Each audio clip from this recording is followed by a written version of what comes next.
School பையனா இருக்க செமத்தா இருக்க குட் லவ் பண்றேன்டா லவ் இல்லனா ஆக்சுவலா நாங்களே பிரேக்கப் சொல்லிட்டோம் எப்படிடா சூப்பர். அந்த பொண்ணு பேர் என்ன பேரிகாவா Praveenika. No it's called Preshika. என்ன வாடல ஏய் பிரேஷிகா கேட்டா உன்ன லவ் பண்ணான்னு சொல்றாளேடா பிரேஷிகா என்ன லவ் பண்றேன்னு சொன்னாரா என்ன நான் சொல்றேன் ஓ கோ பேக். ஓகே மச்சான் டேய் பர்வீன், உன்னை பிரவீனிகா கூட சுத்தத நான் பார்த்தேன்.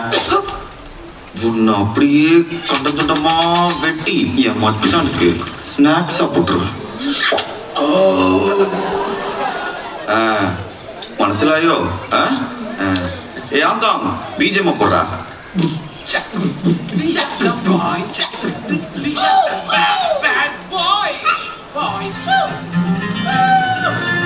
ஏ பிரேஷிகா